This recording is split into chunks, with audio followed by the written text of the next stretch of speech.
Hello students, welcome to Vision के YouTube channel. आज हम फिर से आपके लिए एक इंग्लिश के इम्पॉर्टेंट एमसीक्यूज़ के साथ आपके सामने आए हैं जो आपके अपकमिंग एसएससी एग्जाम्स के लिए बहुत हेल्पफुल होने वाले हैं।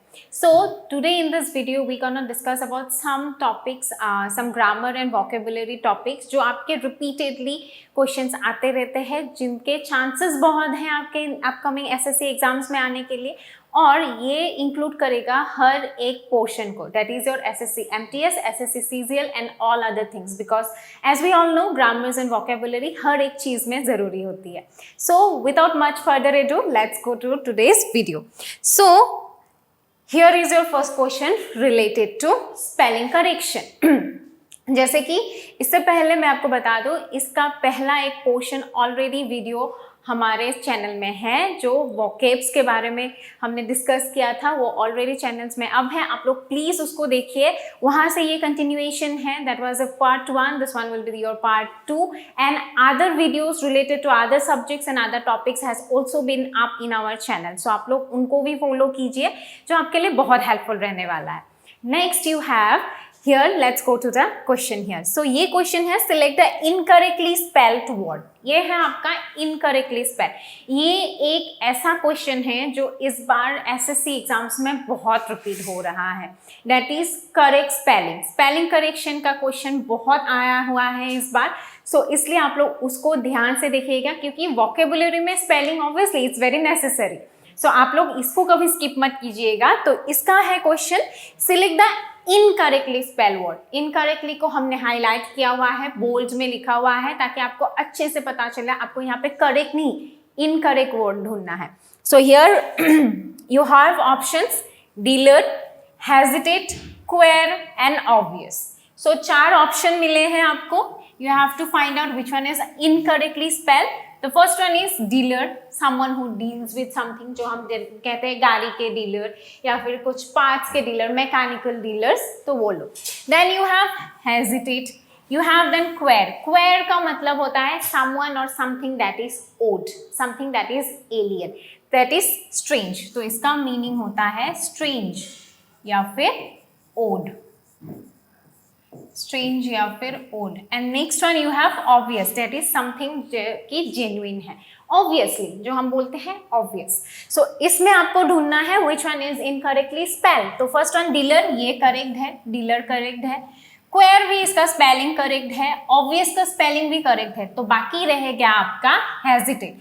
हेजिटेट का करेक्ट स्पेलिंग होता है hesitate, ये होता है आपका correct spelling. So your correct answer will be option number 2, that is hesitate.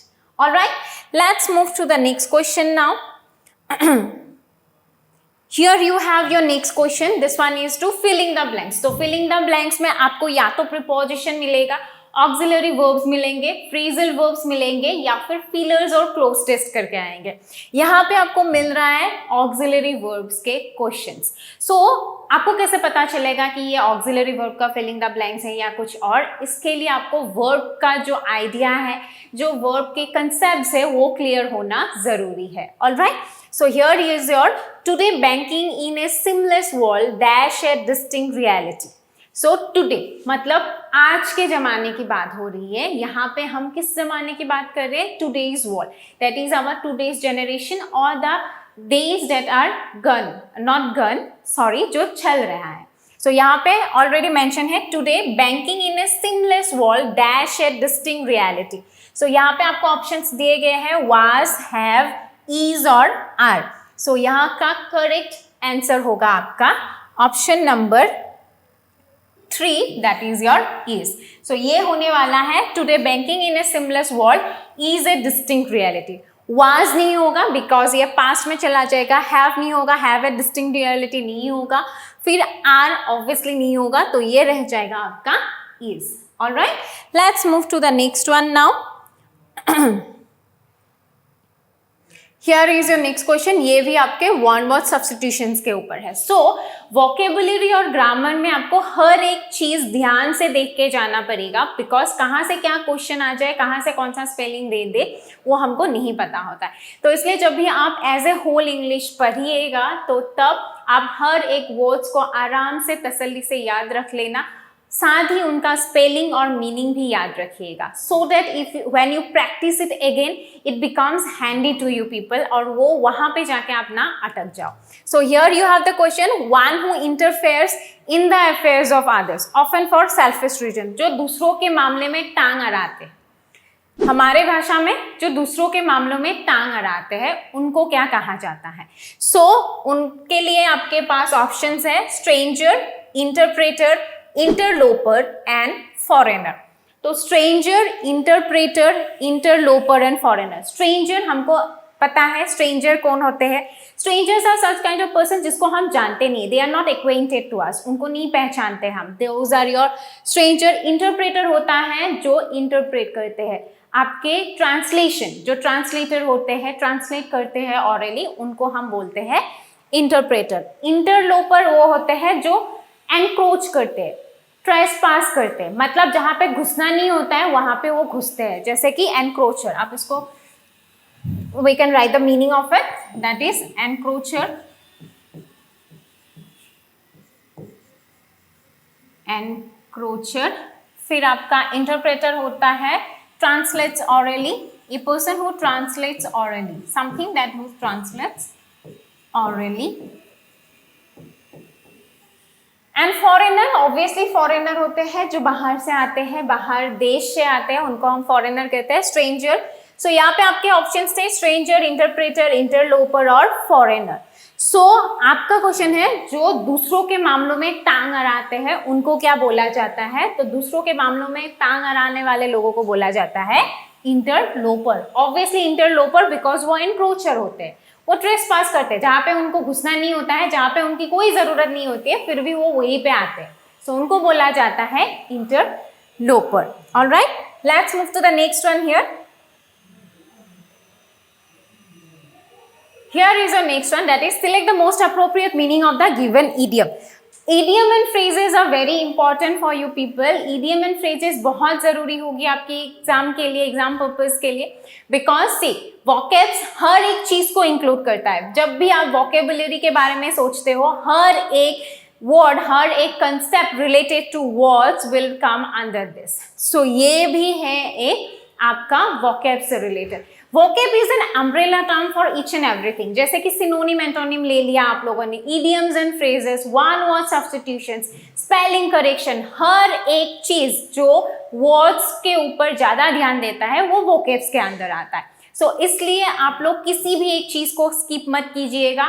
Try to inculcate each and everything. मैं आपको यहाँ पे सिर्फ उनके आइडियाज प्रोवाइड कर रही हूँ. ये सारे आइडियाज, ये सारे क्वेश्चंस आ सकते हैं और आने की बहुत ज़्यादा संभावना है, because these are the types of question जो इस बार एसएससी में देखे गए हैं. सो हम इसलिए वो बार बार प्रैक्टिस कर रहे हैं, आप लोग भी उसको प्रैक्टिस करते रहिएगा. So let's come to the question here, to get on the nerves. ये हमने बहुत सुना है, आजकल जैन जी इसको बहुत यूज करते हैं. That is your to get on the nerves, मतलब खून चूसना जैसी बात, उसको बोलते हैं हम to get on the nerves. तो इसके लिए आपको ऑप्शंस क्या है? To irritate, to give medicine, to have an illness और टू सूद. सूद मतलब अच्छा फील करवाना, to make you feel calm and compose. फिर टू हैव एन इलनेस, बीमारी होना. टू गिव मेडिसिन, दवाई देना. टू इरिटेट मतलब जो मैंने आपको पहले ही बोला, खून चूसने वाली, not in real sense, literal sense, but जो आपको इरिटेट करे, जो आपको तकलीफ दे. So to get on the nerves का मीनिंग होता है आपका टू इरिटेट, किसी को प्रॉब्लम में डालना, किसी को डिस्टर्ब करना, तो उसी को बोला जाता है to get on the nerves. So let's move to the next one here. Here you have select the most appropriate option to substitute the underlined segment in the given sentence. If there is no need to substitute it, select no substitution required. यहाँ पे आपको एक portion मिलेगा जो underlined होगा question में. वहाँ पे अगर कुछ भी गड़बड़ी होगी तो वो आपको सब्सटीट्यूट करना है. अगर उसको सब्सटीट्यूट नहीं करना होगा then you can underline the or you can tick mark the option that is no substitution required. So आपके क्वेश्चन में सॉरी यहाँ पे अंडरलाइन अभी तक है नहीं, सो आपका ये पोर्शन अंडरलाइन रहेगा. By nearly, this needs to be underline. So during the winter months the bears go without food by nearly 6 to 7 months. यहाँ पे बोला गया है कि विंटर मंथ्स में बियर्स, भालू फॉर 6 to 7 months वो लोग बिना खाना के रहते हैं, बिना खाना खाए, बिना कुछ भी पिए, वो बाहर भी नहीं निकलते हैं, वो लोग हाइबरनेशन में चले जाते हैं। उसको बोला जाता है, उस प्रोसेस को बोला जाता है हाइबरनेशन। ऑलराइट, सो हाइबरनेशन में चले जाते हैं। सो उसके इस सेंटेंस में क्या गड़बड़ी हो सकती है? That is your by nearly में अंडरलाइन रहेगा। Now you have to find out if by nearly is correct और we have to substitute with eat with something else. So आपके options है no substitution required, वो बाद में देखेंगे। For quite, from almost और for almost.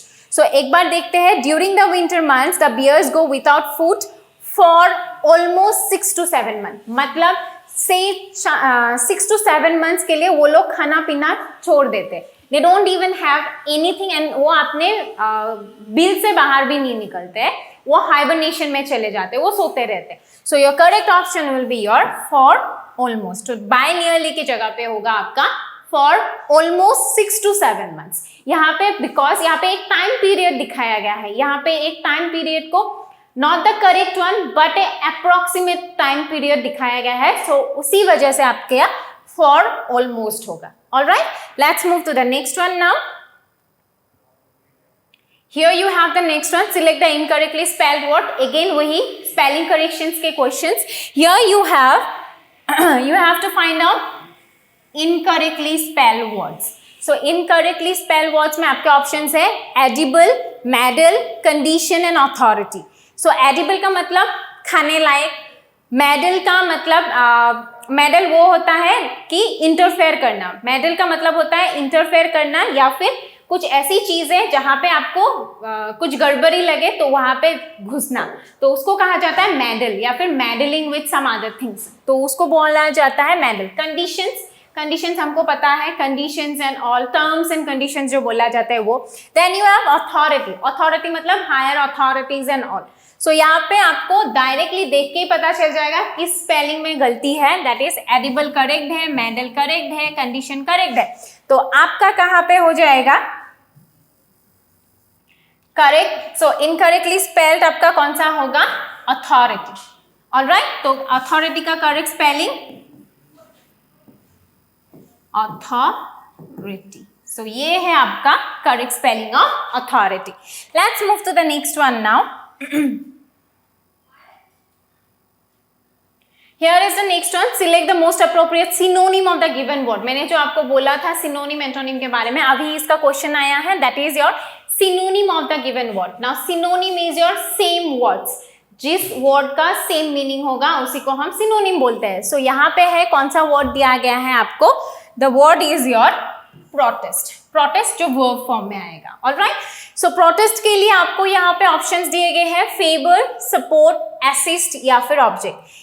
ये जो फेवर, सपोर्ट, असिस्ट, इन तीनों का मीनिंग काइंड ऑफ सिमिलर है। जैसे कि फेवर मतलब can you do me a favour, हम ऐसे कहते हैं, right, the favour. Then you have support, help करना, किसी को साथ देना। असिस्ट करना, वो भी हेल्प करना, किसी का साथ देना होता है।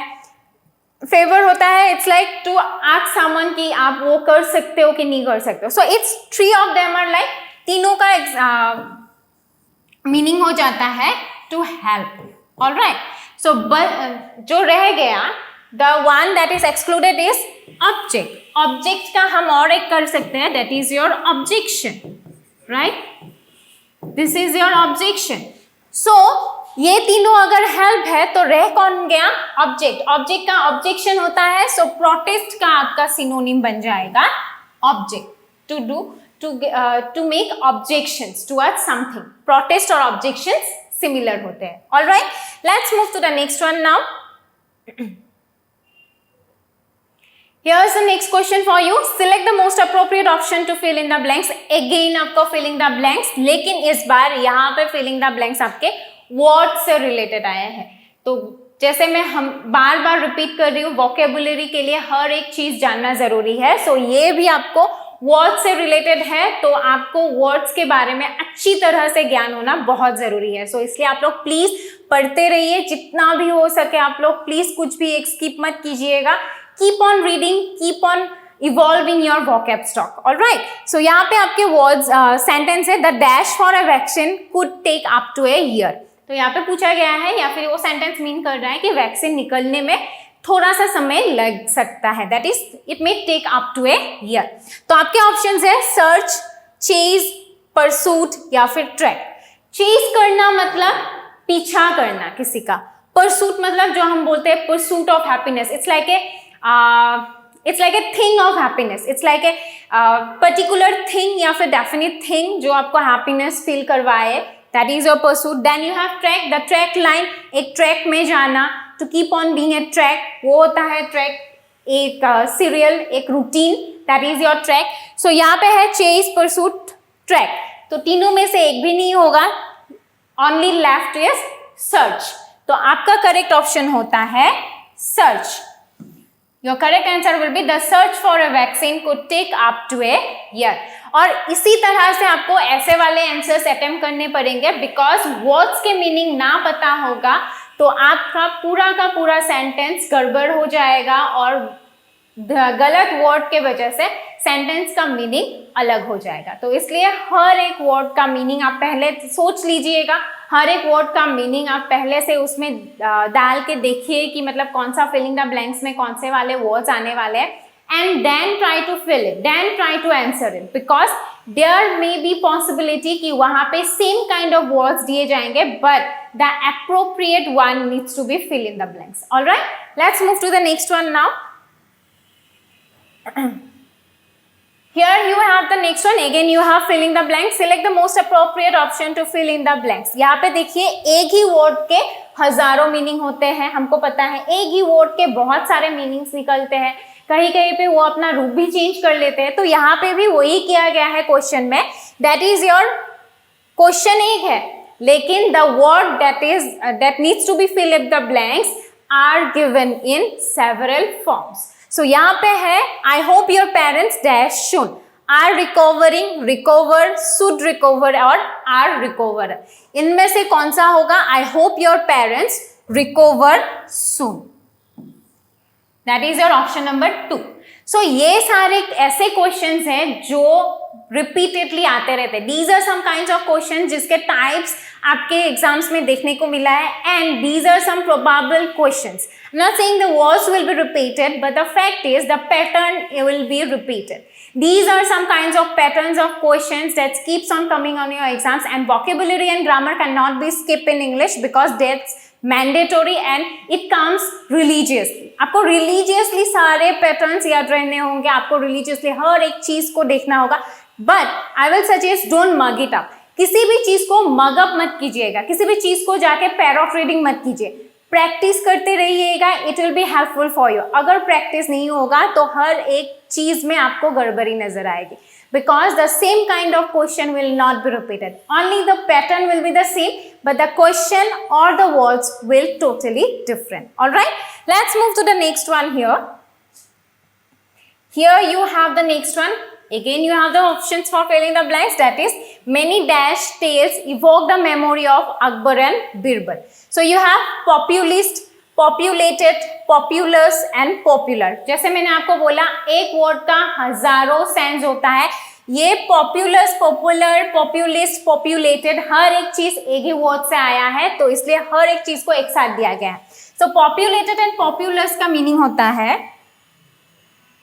पॉपुलस और पॉपुलेटेड का मीनिंग होता है डेंसली पॉपुलेटेड, बहुत सारे लोग एक साथ रहना, that is densely populated. Populist उस इंसान को बोला जाता है a politician,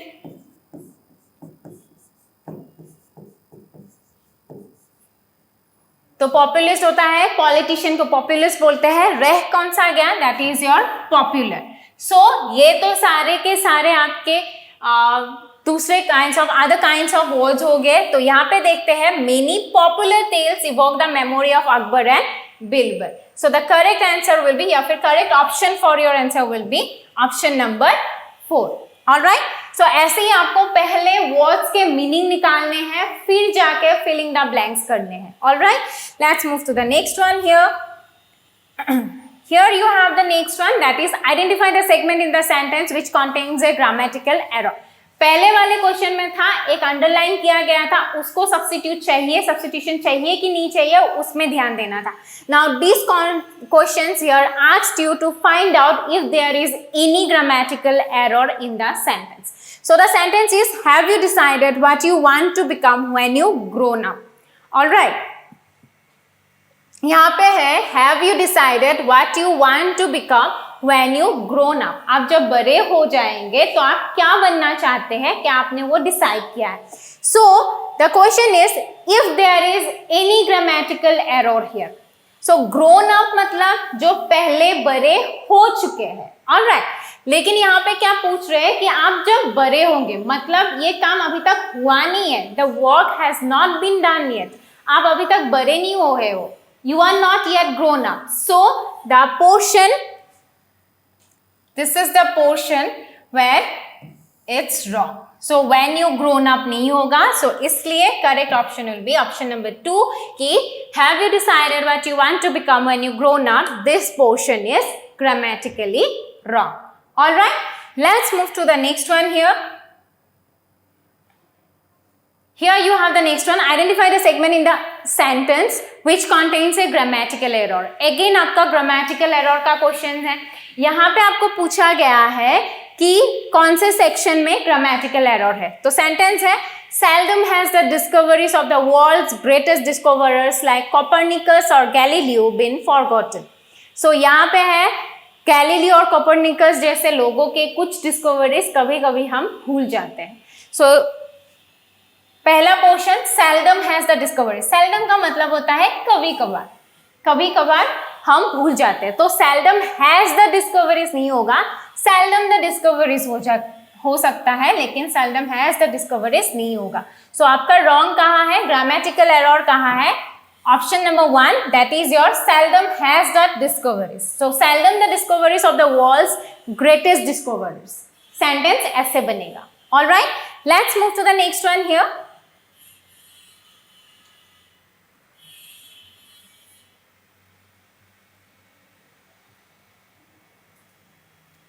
Here you have the next one, that is select the most appropriate meaning of the given idiom. यहाँ पे आपको idiom के बारे में पूछा गया है.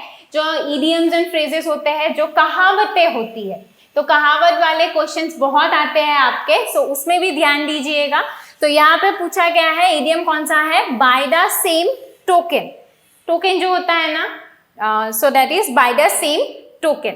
तो उसके लिए ऑप्शंस है आपका in the same bus, use the same ticket, use the same password and in the same way. So in the same bus का तो नहीं है, use the same ticket obviously not, use the same password not yet, and in the same way, yes, that's your correct answer.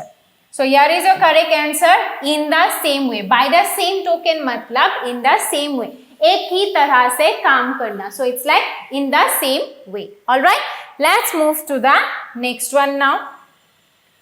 Here you have the next one. Select the most appropriate synonym of the given word. Again आपको synonym पूछा गया है. Synonym मतलब similar kind of words. तो आपका question का options कौन से है? Indulgence. Now आपको synonym करने के लिए उनके words के मीनिंग भी पता होना बहुत जरूरी है. So indulgence का मीनिंग पता होगा तभी आप synonyms में या फिर ऑप्शन में से कुछ ढूंढ के लिख सकते हैं. तो indulgence का मतलब होता है satisfaction. इंडल्जेंस का मीनिंग होता है आपका सेटिस्फैक्शन या फिर satisfying. Satisfaction. Next you have the options that are leniency, attentiveness, accuracy and diligence. Attentiveness मतलब अटेंटिव रहना, ध्यान देना. एक्यूरेसी मतलब एक्यूरेट होना, एकदम केयरफुल, ठीक ठाक होना. लेनियंसी मतलब होता है मर्सी, मर्सी या फिर मर्सीफुल, जो दयालु उनको बोला जाता है leniency. Then you have diligence. Diligence मतलब स्टेडी, मतलब बहुत स्टेडीली काम जो करते हैं उनको बोला जाता है diligence. That is your steady. So here you have indulgence, satisfaction, attentiveness, accuracy, diligence and leniency. So आपको इसका मीनिंग पहले पता होना चाहिए, उसी के बाद ही आप इनमें से अटेम्प्ट कर सकोगे कि कहाँ पे कौन सा करेक्ट ऑप्शन है. सो यहाँ पे आपका इंडल्जेंस सेटिस्फेक्शन होता है. सेटिस्फेक्शन, सेटिस्फाइंग समथिंग जिसमें आप बहुत देर से लगे हुए हो, जो आपको बहुत सुकून देता है, दैट इज योर सेटिस्फेक्शन या फिर इंडल्जेंस. सो इनमें से लेनियंसी होता है मर्सी, दयालु, वो नहीं होगा. अटेंटिवनेस जो ध्यान देता है, attentiveness, to have attent, to be very patient and attentive. Then you have accuracy, एकदम ठीक ठाक, कहीं पे भी कोई गलती नहीं. Then the last one diligence, that is your study. So इसके लिए आपका करेक्ट ऑप्शन होता है इंडल्जेंस का, that is your to attentiveness. तो ये होता है इंडल्जेंस का correct synonym, that is for indulgence, that is your option number 2, attentiveness. All right, here we come to the last question of this session, that is your identify the segment in the sentence which contains a grammatical error. फिर से आपका grammatical error, मैंने आपको पहले ही बताया था कि grammar and vocabs are very integral part for each and every exam and mainly in English. आपको उसमें कुछ भी skip नहीं करना है, उनका हर एक question, हर एक पैटर्न, हर एक कॉन्सेप्ट आपको ध्यान से पढ़ना होगा, बिकॉज सारा कुछ एक्यूमुलेट होके, कल्मिनेट होके ऐसे वाले क्वेश्चंस में आ सकते हैं. सो आप लोग किसी एक चीज को भी स्किप मत कीजिएगा. सो here is the last question of this session. तो इस लास्ट क्वेश्चंस में आपका फिर से वही ग्रामेटिकल एरर वाला क्वेश्चन आया है. So here you have, we do hope you are enjoy this online course in art and craft. We do hope you are enjoy this online course. सुनने में ही थोड़ा सा गड़बड़ लग रहा है. And let me tell you one thing, कभी कभी इंग्लिश ऐसा लैंग्वेज है या फिर इंग्लिश ऐसा सब्जेक्ट है कि कभी कभी हम सुन के भी पता लगा सकते हैं कि मतलब इसमें कुछ तो गड़बड़ है, इसमें कुछ गड़बड़ी है और उसको हमको ठीक करना है. तो ऐसे भी कभी कभार आंसर्स बन जाते हैं एंड उसके बाद you can check it on कि वो करेक्ट है, ग्रामेटिकली करेक्ट है, टेंस वाइज करेक्ट है कि नहीं. लेकिन उसके लिए आपको ध्यान से सेंटेंस को पढ़ के सेंटेंस का मीनिंग निकालना पड़ेगा. Alright, so here you have, we do hope you are enjoy this online course in art and craft. तो उसके लिए ऑप्शंस आपके this online course, we do hope in art and craft and you are enjoy.